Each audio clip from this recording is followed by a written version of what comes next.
고생과 안녕하세요. 김비티입니다. 자, 광복절이죠. 80주년이라고 합니다.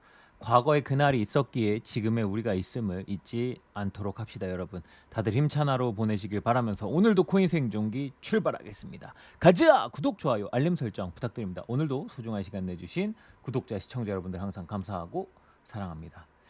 자, 썸네일이 조금 바뀌었죠. 느끼시는 분들이 있을 수도 있겠지만 사실 어제 영상을 좀 올리고 싶었는데 제가 어제 부득이하게 좀 하루 종일 외출을 하는 일이 생기는 바람에 이런 일 거의 없는 거 아시죠? 이제 텔레그램으로 대신 안내를 드렸는데 텔레그램으로 이제 현금 35%에서 40% 정도, 그러니까 저는 지금 현재는 이제 정확하게는 한 37% 정도까지 늘렸고요. 네, 고점을 갱신할 때마다 조금씩 판다고 어제 이야기를 조금 드렸었습니다. 어젯밤에 이제 PPI 발표가 나오면서 약간 가격적 하락이 거세게 나왔죠. 사실 비트코인 같은 경우에는 한 6%, 네, 6% 가량의 하락을 이제 보여줬고 변동을 보여줬고, 이더리움도 사실 이제 진짜 별로 안 움직여요. 7%.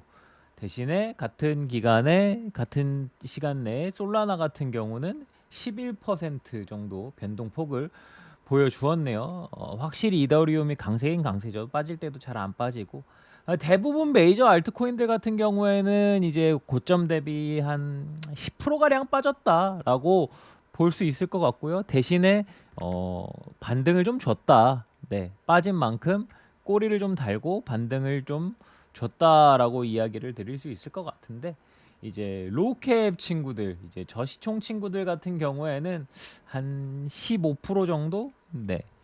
15% 정도.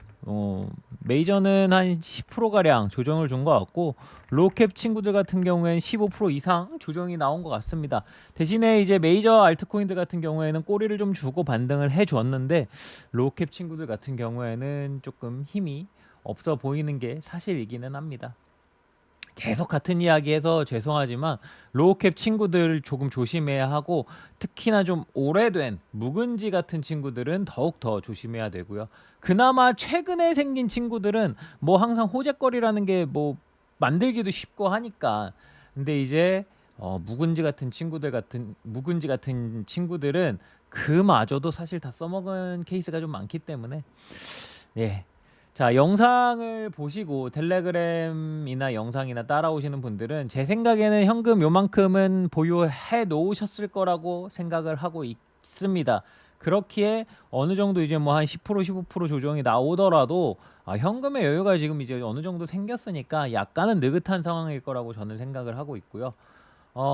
또 다시 한번 남겨드리지만 여전히 사이클론, 이 4년 주기 사이클론에는 부정적입니다. 뭐 항시 드리는 이야기지만 맞으면 좋고, 네, 하지만 틀리면 어쩔 수 없는 거잖아요. 그래서 오면 좋고 아님 말고 마인드로 가자는 거예요. 근데 대신에 뭐 조금 부정적이고 그렇게 큰 기대는 하지 말자. 왜냐면 기대가 클수록 실망도 크기 때문이죠. 뭐 저희도 사이클론 맞아서 뭐 남은 25년 사실 이제 얼마 남지도 않았어요. 4개월도 안 남았는데 뭐 남은 65% 가량의 코인들만으로도 이 뭐 만약에 온다면 미친 대불장 맛 봐도 충분히 맛있을 거고, 그리고 상승하는 와중에도 여러분 분명히 다 살 자리 줍니다. 그러니까 그런 데서 사면 되잖아요. 우리 조금 비싸게 사더라도. 그러니까 지금은 매수보다는 매도의 관점으로 이제 접근을 하는 게 저는 맞다고 생각하고요.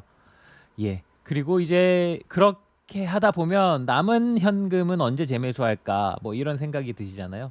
일단은 조금 차분히 기다리는 게 좋을 것 같고, 아주 만약 이더리움이 4,000달러가 깨진다면 익절한 것들에 대한 재매수의 생각을 조금 고민해 볼 것 같습니다. 지금으로선 그런데요. 하지만 이건 또 상황 오면, 그때 그 상황이 오면 텔레그램으로 또 안내해 드릴 테니까 바로, 네, 텔레그램도 항상 조인해 주시길 바라고요.